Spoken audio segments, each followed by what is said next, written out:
Welcome into the Fantasy Football Diagnostics Podcast, where we provide you with your weekly diagnosis of everything fantasy football. Whether it's season-long leagues, dynasty, DFS, or sometimes even IDP, we got you covered all year long.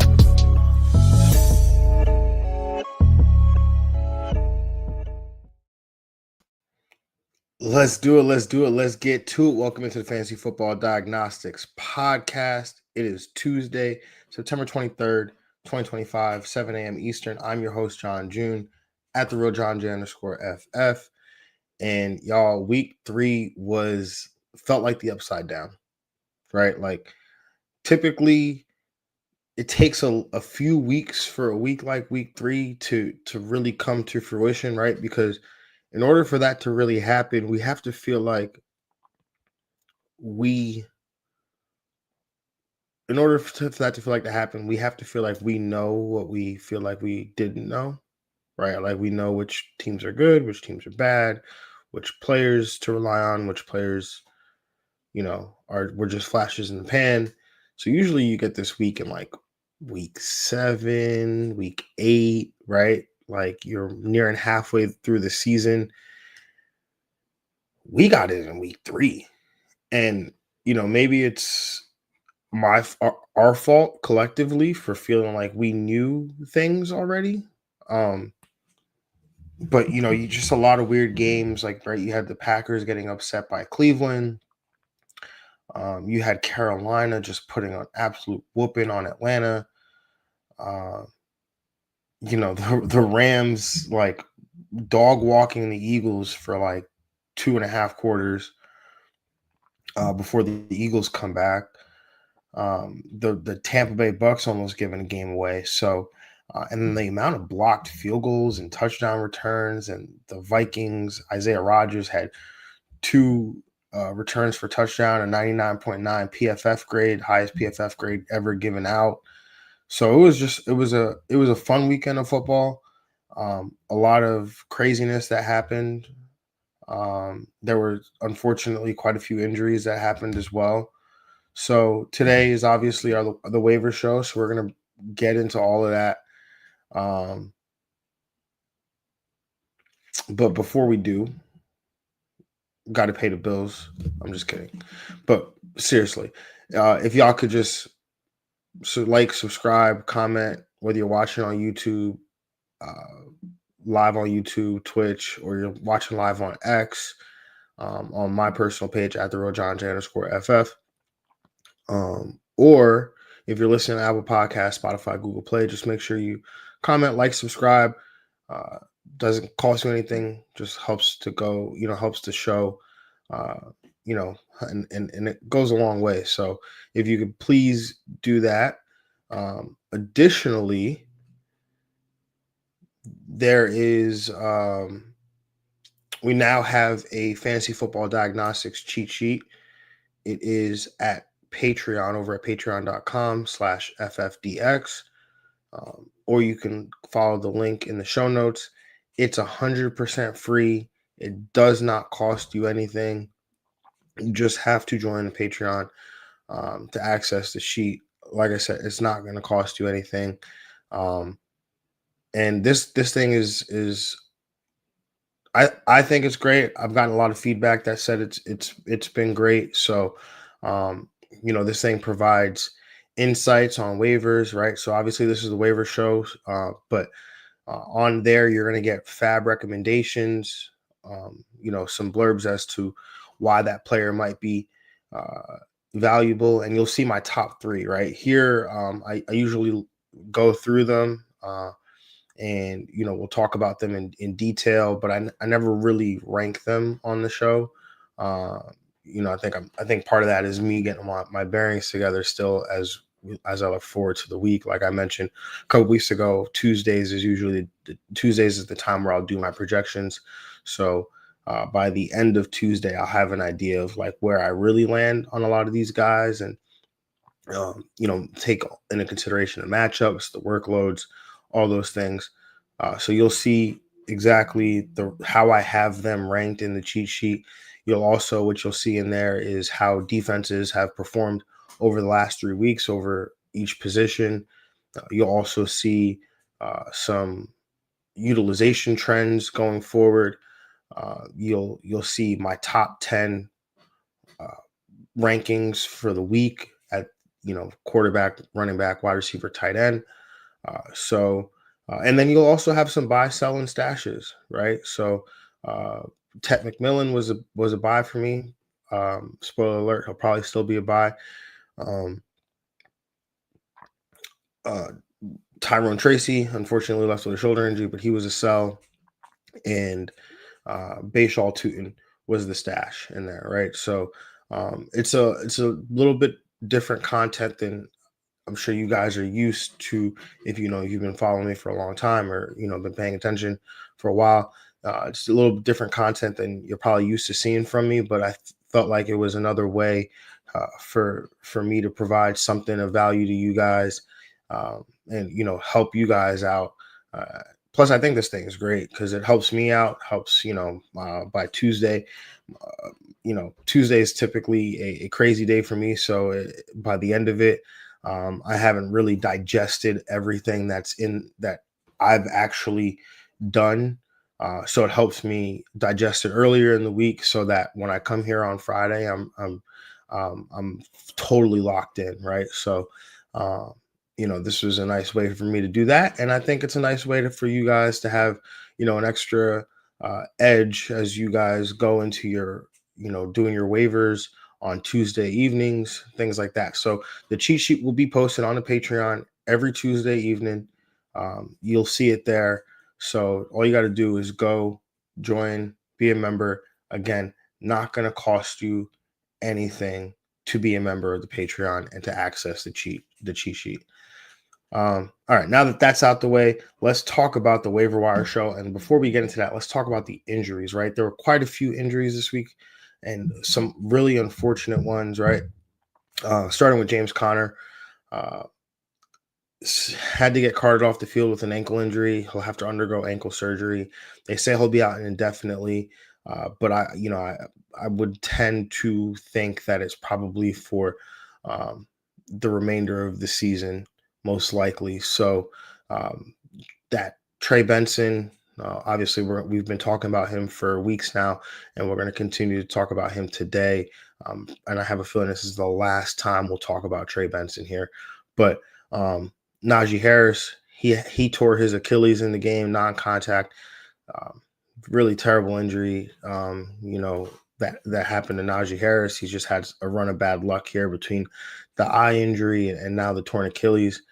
So Omarion Hampton obviously not going to be available in many, if any, of your leagues, but he's a guy that benefits greatly from this injury.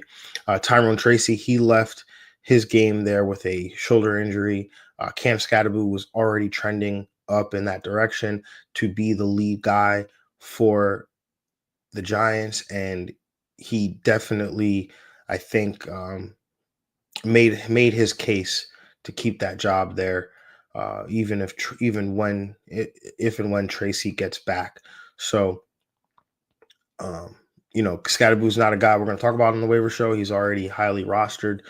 We talked about him last week, obviously, so that those of you who he was available in your leagues that you did go ahead and grab him.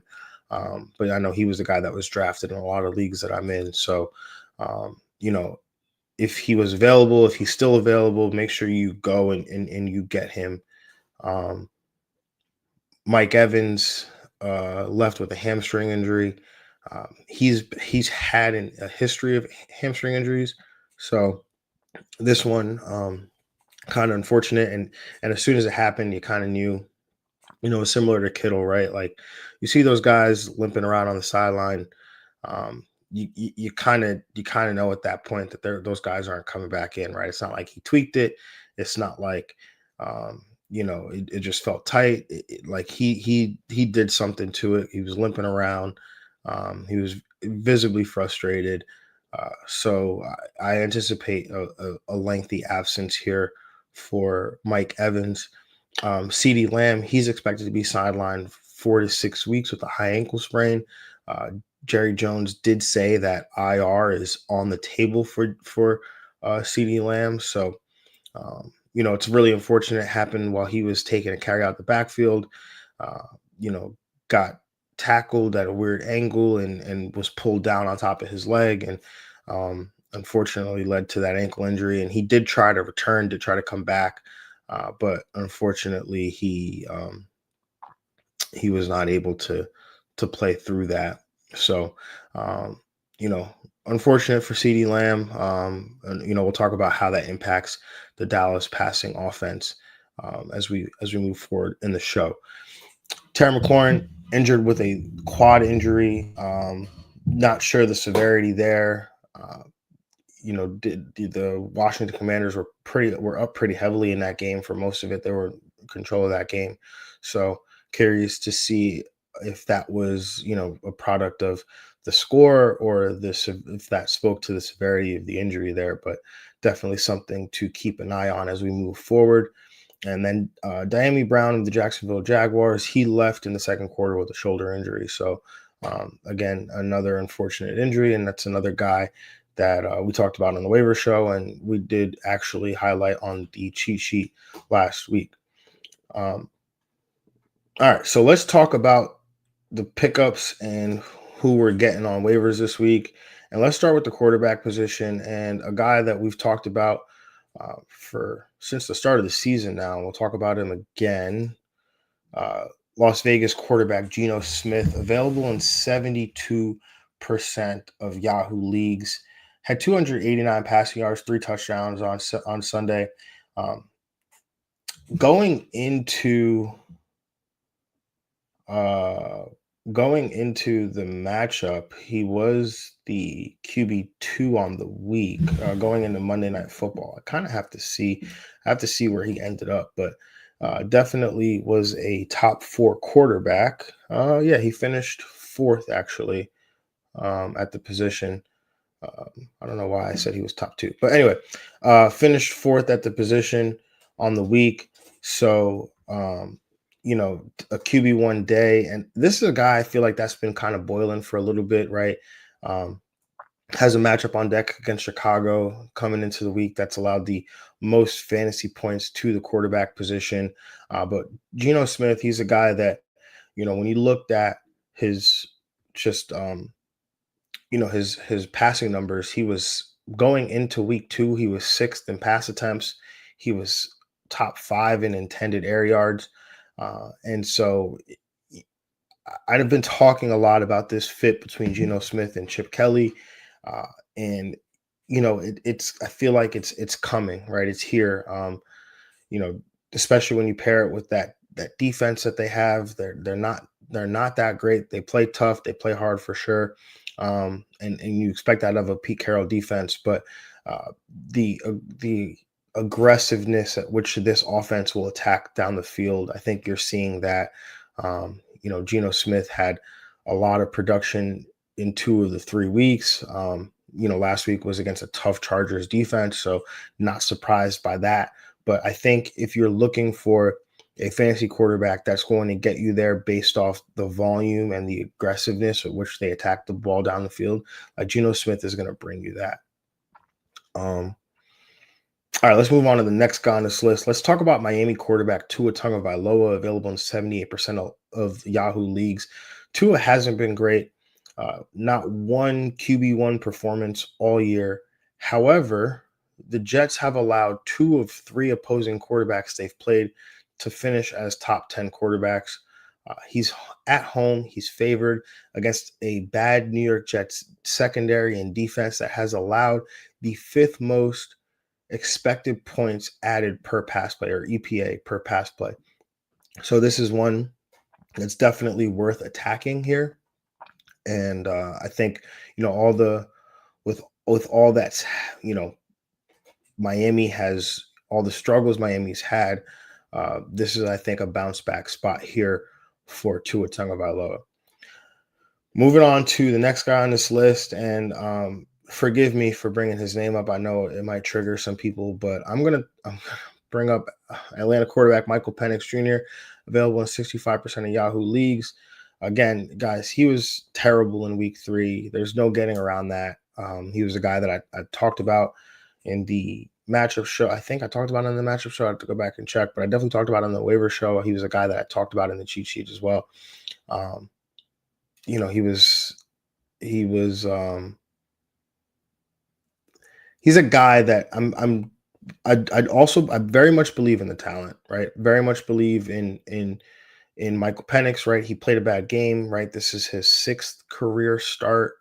So I'm not writing the book on him as, this one bad game. I guess technically if you look at it, 2 bad games, right? But I don't know if that second game was really entirely on him.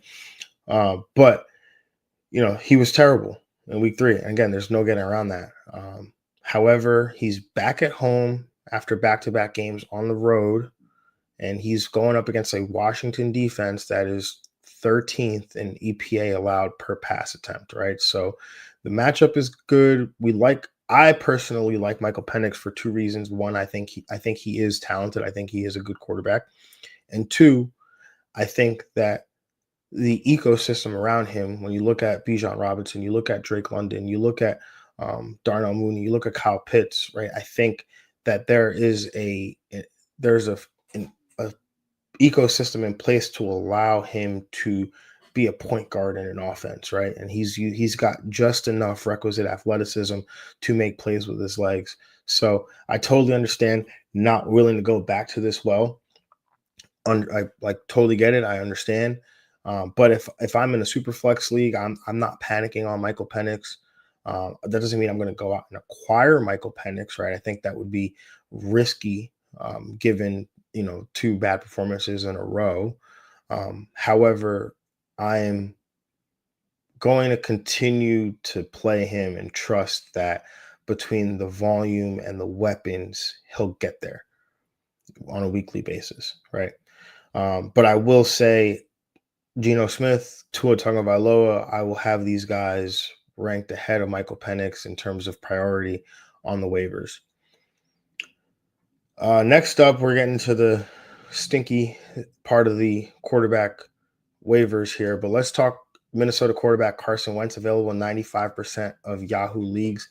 Now, I brought up Carson Wentz in the waiver show last week. I brought up Carson Wentz in the matchup show on Friday. And like I said at the time, it was all vibes. Finished as a QB1 on the week, the quarterback 12 to be precise.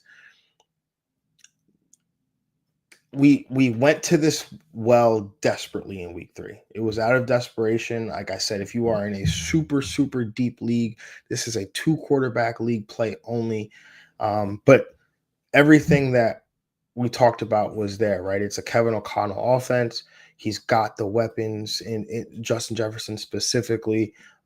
He was playing at home. This was a good situation for Carson Wentz in week 3. And I think it's very much a good situation in week 2, as he's got a Pittsburgh defense who coming into the week, I should say, allowed the 5th most fantasy points to the position, allowing Drake May to finish as the quarterback 7 on the week. So Carson Wentz, I think he's a viable play.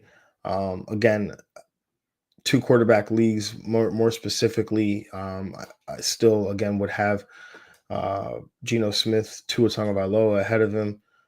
But we'll see where it lands when I finish my Tuesday prep, and you'll see it in the cheat sheet if he lands in the top 3. So moving on to the last quarterback we're going to talk about, and this one's a little under the radar, but we're going to talk about New York Giants quarterback Jackson Dart, available in 100% of Yahoo leagues. Now, if you're in a 2 quarterback league, savvier managers probably already have picked him up. He was probably drafted in anticipation of an early stumble out the gate for Russell Wilson, but Brian Daboll on Sunday night was non-committal non-committal on Russell Wilson's status. And to be fair, he was asked a similar question in week 1, and he said that during the midweek pressure that he wouldn't answer that question after a game when emotions are high, and he hasn't gotten a chance to watch the film. Now, he had a Monday presser, and I said midweek, but it's really the Monday presser when he's had the opportunity to watch the film and then he can answer the questions. But after week one, he was asked the same question. He refused to answer it, right? Because the headlines were like he's non-committal. And then he came out on Monday and he said it's not wouldn't be fair for him to answer that question after an emotional loss. Emotions are running high, and he hasn't got a chance to watch the film. But in week 3, on Monday, he had a chance to watch the film, and they asked him if Russell Wilson was going to be the starter. And his response was, we're evaluating everything. And he was saying, oh, we're going to watch the film.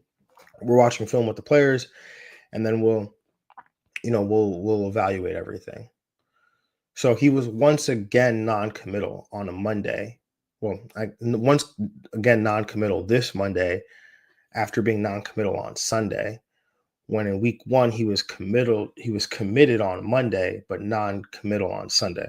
So if you see what I'm saying here, there's this window here of opportunity for Jackson Dart, right? Like Brian Daboll knows what he's doing. He knows what he's saying, right? He's very aware of the words that are coming out of his mouth.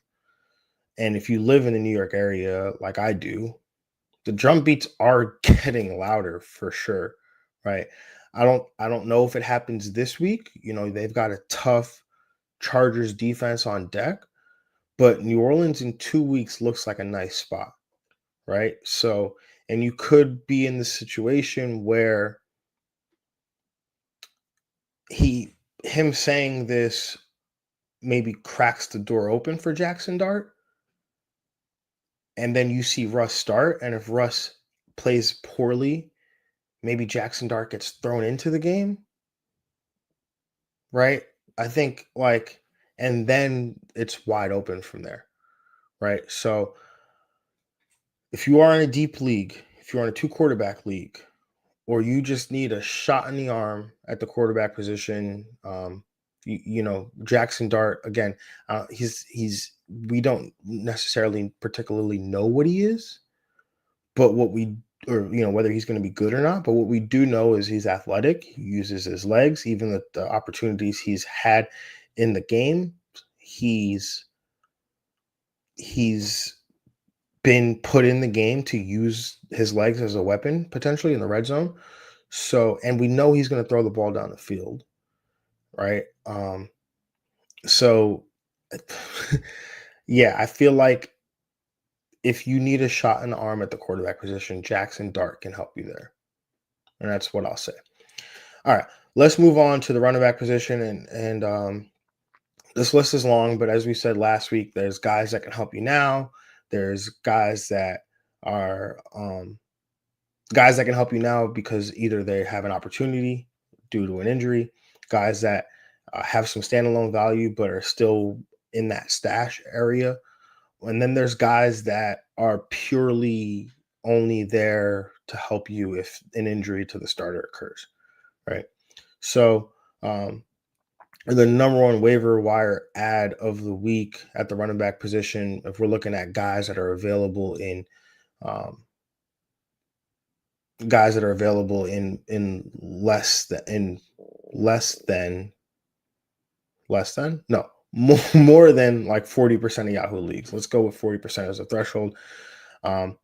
Trey Benson available in 48% of Yahoo leagues. Again, with James Conner likely out for the season, Trey Benson will take over as the lead back. He was one of my favorite running back prospects when he came out 2 years ago. And so this was always a possibility for him, right? We talked about it since last year that Trey Benson could have an opportunity, God forbid something happened to James Conner. And something did happen to James Conner. Unfortunately, Trey Benson also got injured last year, right? It was near the end of last year. And so Trey Benson wasn't healthy to take advantage of that opportunity. And, even all through the summer, the drumbeat was pretty loud about Trey Benson. James Conner was talking about how Trey Benson deserved more touches in the offense because of how good he looked in the offseason and whatnot. And so uh, this is Trey Benson's time to show out, right? So I would be very aggressive with my targeting of Trey Benson if he's available in your league. Again, he's a guy that, again, only available in 48% of Yahoo leagues, but if he's available in your league, be aggressive, right? I'm talking 12 team leagues, obviously. Even a 10-person league, I would probably still find a way to be aggressive with Trey Benson. Look, even if you've got to be creative with your roster management, you're like, hey, John, I don't have anybody to drop. I don't know who am I like. My team is kind of stacked.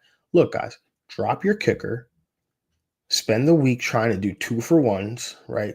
When I say 2-for-1s, make it like package a running back and a receiver to go get a better running back or to go get a better receiver, right? And then you go pick up a kicker. There's ways to be creative about it. You don't have to. Now, I'm not saying drop Brandon Aubrey, but if you have been streaming a kicker for a week or 3 weeks now, then, no harm, no foul. All right, next guy on this list. And we're just going to talk about him just because I feel like it's a natural progression here. Let's talk Arizona running back Amari DiMercato, available in 100% of Yahoo leagues. Now, he steps into the number 2 role, most likely, and will also likely have a role as a pass catcher. We've seen that kind of be his role throughout his career over the last several years. So DiMercato probably gets a bump here. I'm not saying that he's somebody that's a priority, but if you're in a deeper league, a PPR league specifically, and you need running back help, or you lost James Conner and maybe Trey Benson's already rostered, then yeah, you probably will have to settle for something a little less luxurious, like an Amari DiMercato. So just keep an eye on him. As his role, probably he'll see a bump in usage because of the injury to James Conner. Moving on to the next running back on this list, let's talk Jacksonville running back Bashaw Tutin, available in 35% of Yahoo leagues. So I guess the threshold changed from 40 to 35, but we'll talk about that. Again, we're just going to continue to talk about him because he is a guy that, is talented, 4th round pick of Jacksonville, and reminds a lot of people of the kind of the Bucky Irving, Rachaad White situation that took place last year. They already moved on from Tank Bigsby, so that cleared the way for Tutin to step in as the number 2 back here. He scored another touchdown this week, this time on a goal line carry. Now, his snaps were down this week. I don't know. I know he was on the injury report with a shoulder injury. I don't know if that had something to do with it, but nonetheless, talented rookie, should be rostered in most 12-team leagues. Again, he's doesn't have it. It'd be kind of risky to play him right now. I know he has a touchdown each of the last 2 weeks. Doesn't have a whole bunch of work on those touches, but I think as the season progresses, we'll see him utilized a little bit more. Moving on to the next guy on this list, let's talk Houston running back Woody Marks, available in 91% of Yahoo leagues. He ate a little bit more into Nick Chubb's workload, forcing a near 50-50 split in the snaps and the carries. And with the Texans 0-3 and the offense struggling, they might try to lean on the rookie a little bit more here to provide some juice. So Woody Marks, he's a guy that I liked quite a bit entering, the NFL. Profiles as a pass catcher, but has also showed a little. He's got the most juice of these Texans running backs, so he's going to, as the season progresses, earn more and more touches here. Moving on to the next running back on this list, let's talk Washington running back Chris Rodriguez, available 95% of Yahoo leagues. Now, I don't even really feel uberly confident about the Washington running backs. It looks like we have a 3-way split here after the Austin Eckler injury, which kind of sucks for fantasy, but we can't just, especially in deeper leagues, right? If you're in a 10-team league, you can afford to not roster these guys. But if you're in a 12-team league, 14 teams, 16 teams, deeper leagues, deep flexes, deep benches. We can't afford to just let these guys just sit on the bench, because it's still early, right? And so things can change, right? Teams are constantly adjusting. So a guy like a Chris Rodriguez, who played an almost even snap split with Bill Krosky Merritt, even started the game after being inactive for the first 2 weeks. Uh, Again, this backfield is a mess, but running back needy teams probably cannot afford to leave these guys on the waiver wire, because again, anything can change, and that includes Washington running back Jeremy McNichols, who's also available in 95% of Yahoo leagues. He was the most productive of the three Washington running backs, but was third in terms of playing time. Still waiting to see who takes the pass down work that was vacated by Eckler, but the early favorite has been McNichols, although we saw Bill Krosky Merritt with a 5% target share this past Sunday. So, you don't know if that's game plan driven because there was a different quarterback with Mariota there. Um, Sorry, I just had to clear my throat. So yeah, that's something to keep an eye on. As it goes, the season goes forward. Moving on to the next running back on this list, let's talk Ollie Gordon, Miami running back Ollie Gordon. He is available in 80% of Yahoo leagues. Had by far his most productive game, 9 carries on a career high, 38 rushing yards for his first career touchdown. I think he's earned more work in his backfield, but he will have to see his role. We'll have to see if his role develops any further. But behind Achan, who has his history of injuries, I think he's a guy that should be rostered in 12-team leagues. And look at that. We've got a question. Would you drop Ollie Gordon? KJ, what's up, KJ? Would you drop Ollie Gordon, Travion Henderson, or Monungai for Woody Marks? I'm definitely not going to drop Travion Henderson. If anyone was paying attention to the New England Steelers game, both Ramondre Stevenson and Antonio Gibson had back-breaking fumbles. So Travion Henderson was the only back to not fumble. Probably will earn him more opportunities as we move forward. Um, like I just said, I like Ollie Gordon quite a bit. Monungai, he's in this. I think he's in the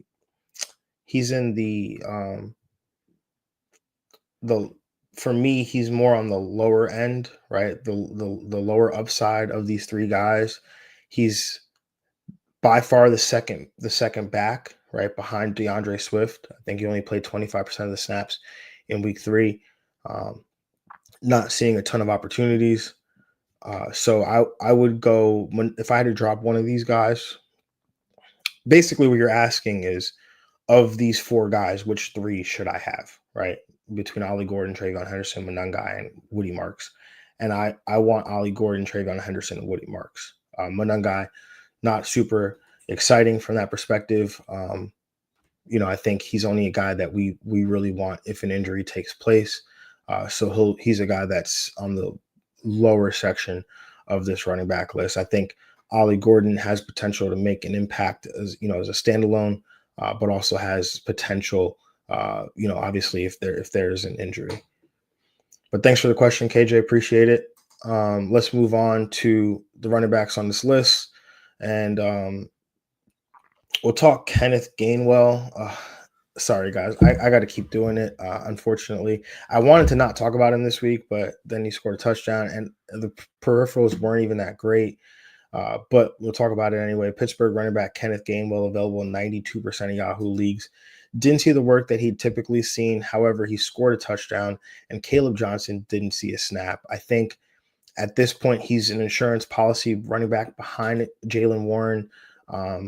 Again, he's had some touches. He's had some opportunities. Monungai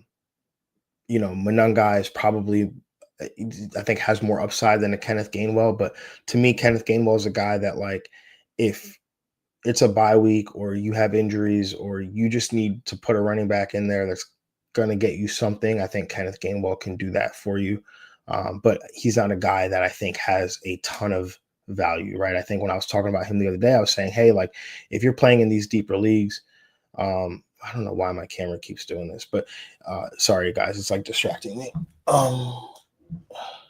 And there we go. I lost the camera. But if you're playing in these deeper leagues, I think that he's a guy that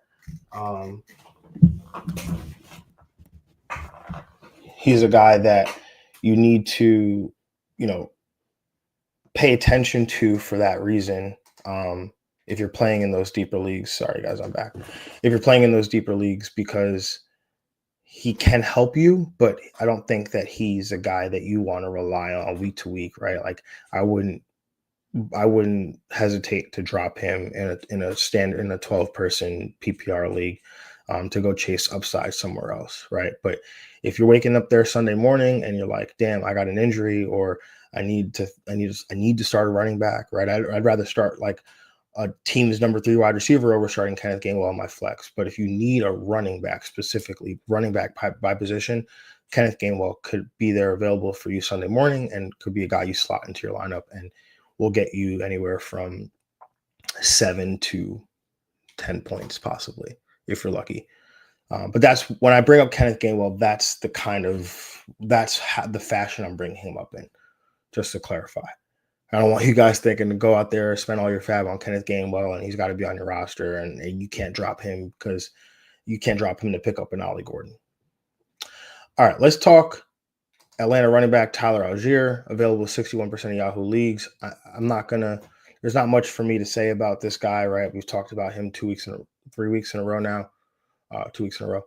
But anyway, he's a guy that Bijan's backup. If Bijan gets hurt, unfortunately, that's the nature of the game that we're playing. These guys get injured, especially the running backs. Tyler Algier steps into a full-time role, near full-time role. So not going to be Bijan, right? But they definitely will feed him the ball. Let's talk New York Jets running back Braylon Allen, available 46% of Yahoo leagues. Again, he's a guy that I was expecting personally to be more productive coming into the year. Has not been that, but he had his most productive game of the season from a yardage perspective on Sunday, ate a bit more into Breece's workload. And I'm purely speaking right now, right? Everything I just said was factual and my fantasy opinion. And this is me right now speaking as a Jet fan. I think this offense could really use him a little bit more. Again, that's just my opinion, but he was billed like for the first couple weeks as like this goal line short yardage running back, which is great, and you can use him for that, but it became very, very predictable that that's what he was on the field for. And it has not been working in that fashion. And I think that he's a guy that you've kind of got to work into the offense to get going and bring some physicality and get some touches and give Breece, a little bit of rest. And, there's some opportunities to use both of them on the field at the same time, right? What they call the pony package.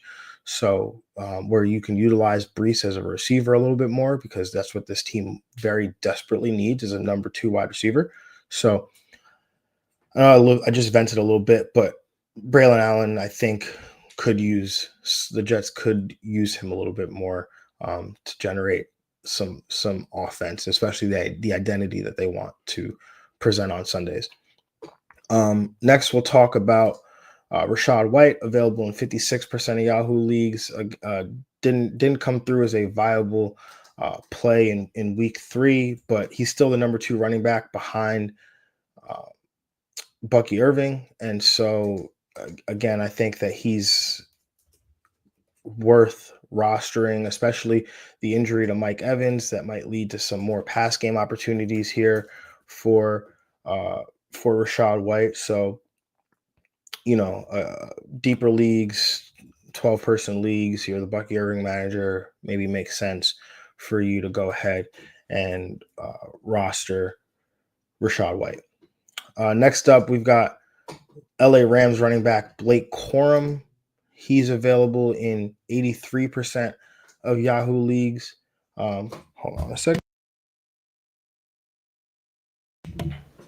83% of Yahoo leagues, continuing to see an expanded workload in the offense with both season highs in carries at 8 and rushing yards at 53.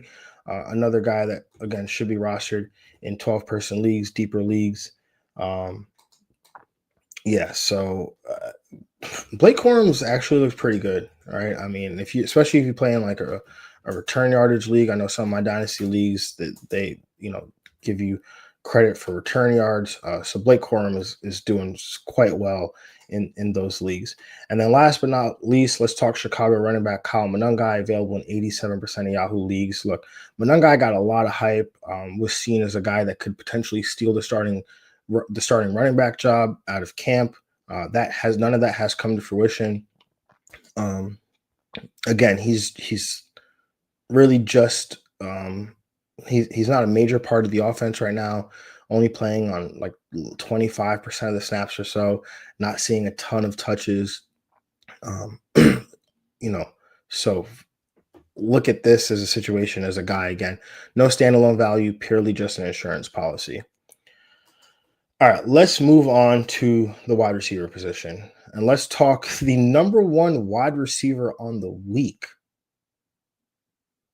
No, not Jamar Chase, not CeeDee Lamb, not Justin Jefferson.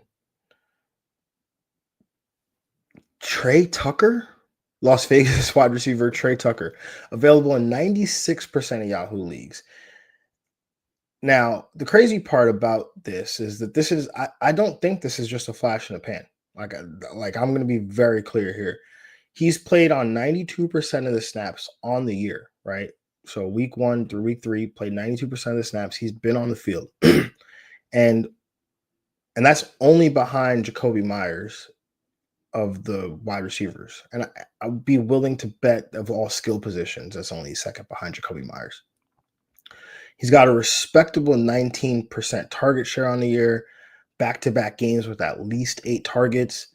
And if y'all have been paying attention since week 1, I was all about Dante Thornton, right? I've been talking about this fit between Geno Smith and Chip Kelly, and the missing piece there, or the piece that I was trying to find, was who's going to be the deep threat, right? Because when I think of Chip Kelly offenses, they attack down the field, right? If you go back to the Eagles days when he had, Deshaun Jackson and Riley Cooper even going nuts back then, right? It was like, who's going to be this down the field wide receiver?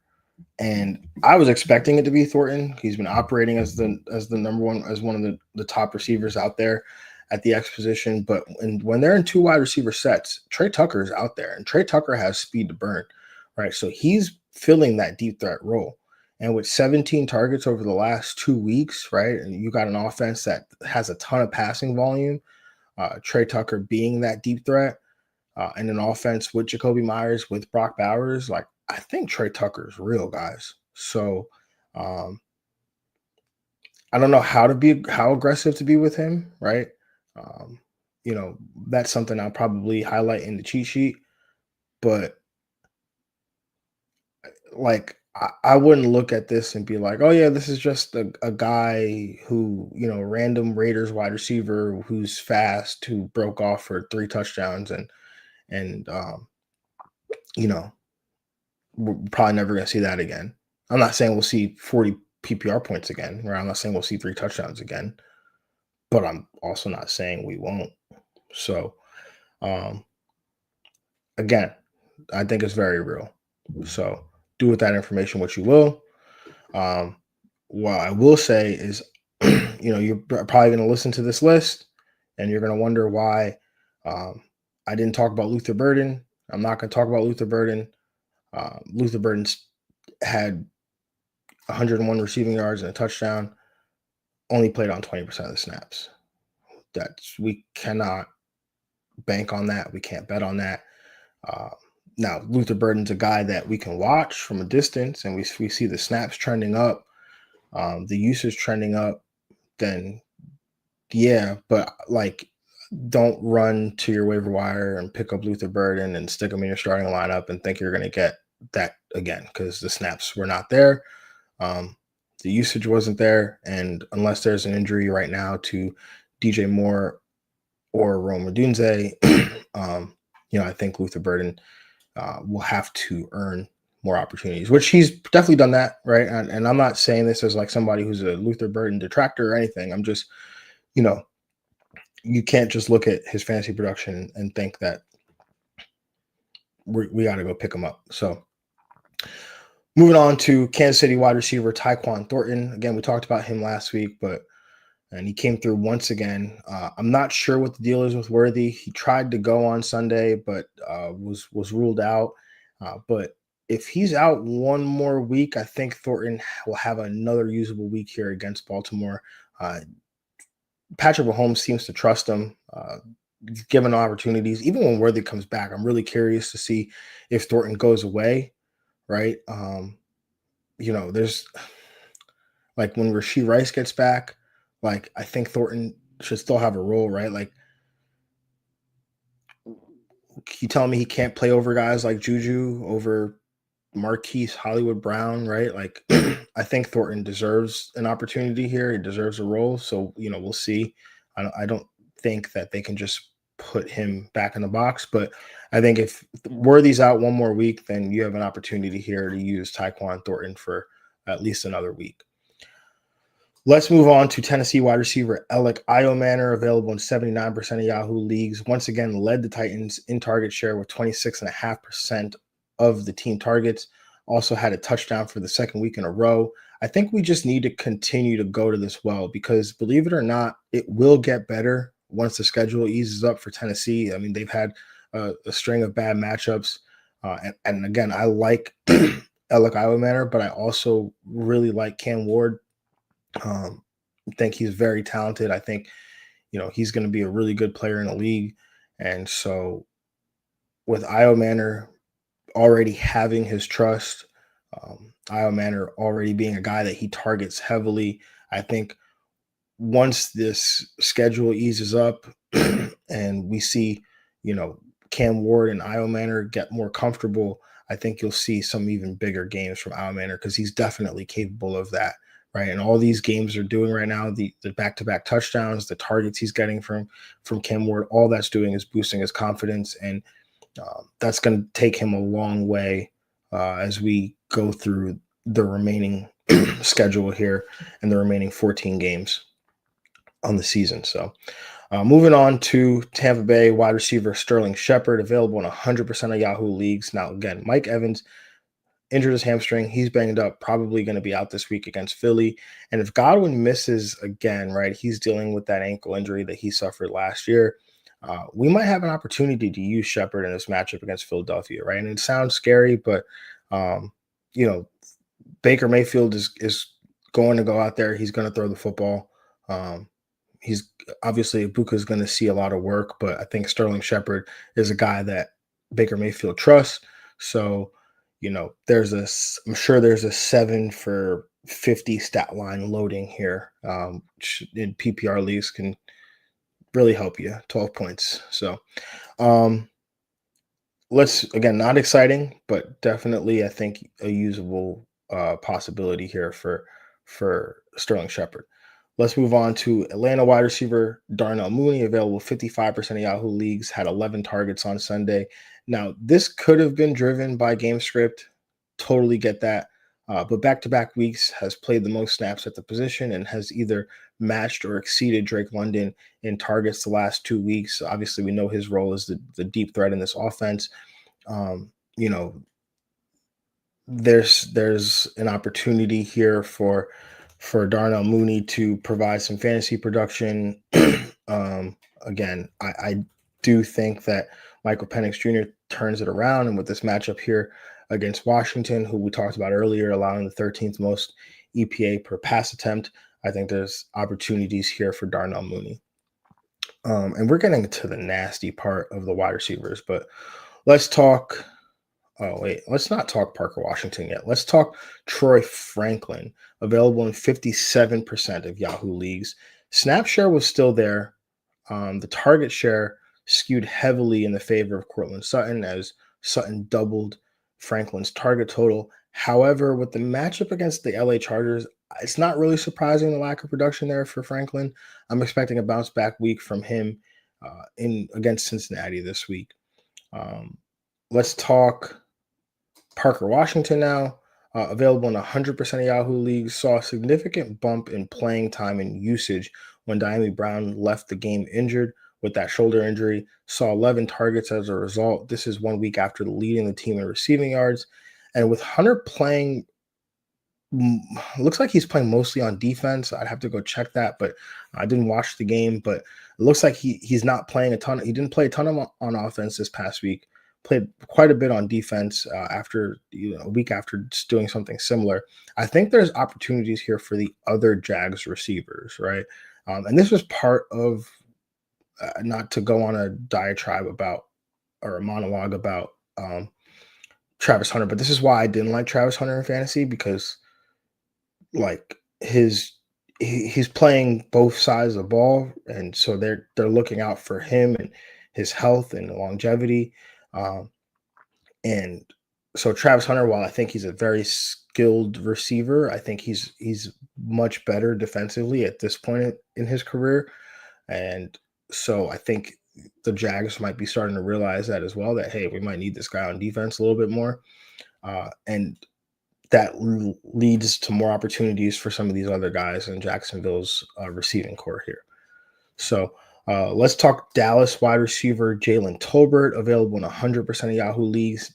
Now Pickens will see a monster target share as we move forward here, right? I think he obviously elevates into that number one role along with Drake Ferguson, who saw 14 targets on Sunday. So, of course, I'm not expecting to see a significant bump to Tolbert here in his utilization, but he's the number 2 wide receiver with Lamb out. And with Dallas being a pass-heavy offense and facing some negative game scripts with how how bad their defense has been, I think there will be targets that go Tolbert's way, and he'll be a benefactor of this situation here. So you wake up Sunday morning, you need a wide receiver 3. You need a flex. I think Tolbert can help you in deeper leagues.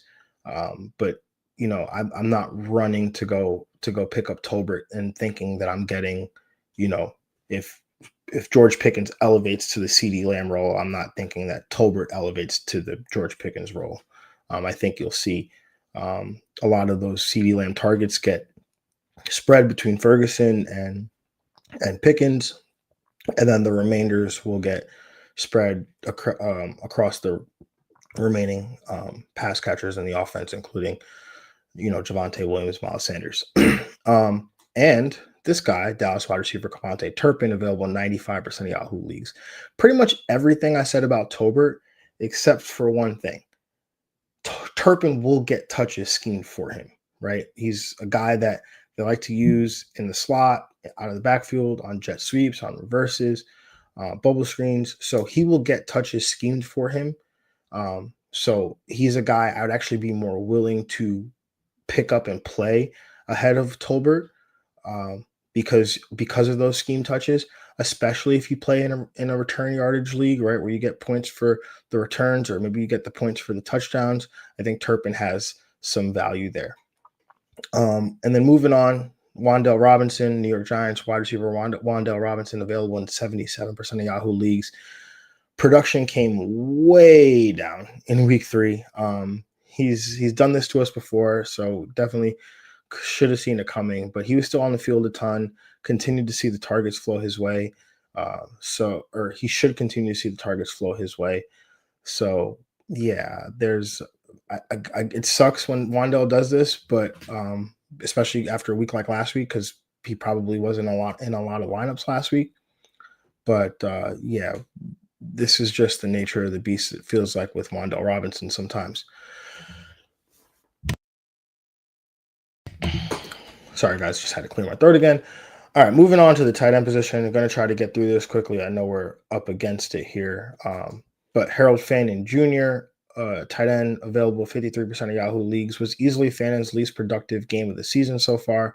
The game being much closer definitely contributed to that. I think Fannin is a floor play at the tight end position, so it doesn't carry the same upside some of these other guys might carry. But in PPR leagues, I think he's still a useful fantasy tight end. Um, it's tough, right? Because Fannin is a guy that he's gonna see targets utilization. I don't think he'll see the 13 target game that Jake Ferguson had. I don't think that's just the nature of this Browns offense. And I don't know. We haven't seen him score a touchdown yet, or really be heavily utilized in the red zone. So he seems like more and more like a floor play as we move forward, with not a ton of upside. So I think as we move forward, if we could find an upgrade, I think we should try to do that. Right. I think that's kind of how I'm feeling about Harold Fannin right now. Again, one week, so we'll see. I'm not gonna, just drop him for anybody, but might not even drop him, right? But if I see a tight end that's in a good matchup, it's in a good spot, I might lean that way for some upside there. All right, let's move on to the next guy on this list. Oh, did I? Yep. Let's talk New England tight end Hunter Henry. Now, this is such a weird 3 weeks for Hunter Henry. He was productive in week 1, invisible in week 2. Then he went nuclear in week 3. 8 catches on 11 targets for 2 touchdowns. He's definitely capable of games like this one. So I think we just have to keep rolling him out there at this point. It's interesting, right? Like Hunter Henry versus Harold Fannin, right? Obviously, Harold Fannin has the floor. Hunter Henry has the ceiling. And Hunter Henry's worst game of the year was week 2, right? I believe. And 1.9 PPR points. So could you live with the 1.9 PPR points for Hunter Henry if you know that some weeks you might get 29 PPR points? I think the answer is yes, right? Whereas Harold Fannin, the floor and the ceiling seem to be like very, very similar places, right? 13.6 PPR points, 9.8, 5.5. So he's trending down every week that he's been in the league so far. So again, something to monitor, but definitely something to think about as you navigate the tight end situation. Jacksonville tight end Brenton Strange, available in 75% of Yahoo leagues. Of course, this happens. Had his most productive game of the season, catching 6 of 7 targets for 61 receiving yards. I'm so confident that Strange will be a productive tight end this year. That's why I was talking about him week 1. I talked about him week 2 as my start of the week in week 2. Didn't come through for us. But again, it's just the nature of the tight end position sometimes. And I think with, some of these targets being available in Jacksonville, Brenton Strange will benefit from some of that. Moving on to Tennessee tight end Chig Okonkwo, available in 69% of Yahoo leagues. He's been involved the last couple of weeks, 6 targets with at least 4 catches, had 5 catches in this last game, as it was his most productive day. And again, as I said with Io Manor, he should get better here. It should get better here for him as the schedule starts to lighten up for Tennessee. Moving on to the next tight end, 2 more on this list, and some deeper ones here, right? So first, we're going to talk about New York Jets tight end Mason Taylor, available in 94% of Yahoo leagues. Taylor has been a full-time player for the Jets since week 1. Again, rookie tight end, 2nd-round pick, son of Hall of Famer Jason Taylor. But week 3, we saw his best production. It wasn't a lot, but it was 4 of 6 targets for 18 receiving yards. The 18 receiving yards, not great. The 6 targets on 4 catches on 6 targets, that we like. Now that doesn't sound like much at all, and it's not. But Taylor was having a very, very productive training camp, right? Mini camp, training camp, all was good, right? And then he suffered a high ankle sprain. And he didn't miss much time with the high ankle sprain. If I recall correctly, it was only a week. He suffered the high ankle sprain. I think it was during joint practices. Didn't play the preseason game. Came back the following week, practiced, and then played a preseason game on a high ankle sprain, right? That's typically something that you see, like CD Lamb, obviously based on severity. CD Lamb is going to miss 4 to 6 weeks.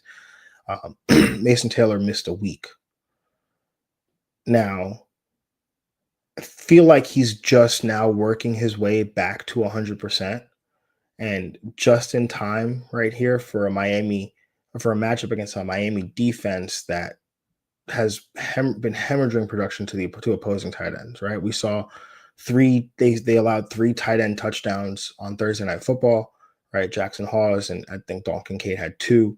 And then, even prior to that, they had been allowing production tight end position. So I think Mason Taylor is in a sneaky spot here, especially on a Jets team that's starving for a number 2 pass catcher behind Garrett Wilson.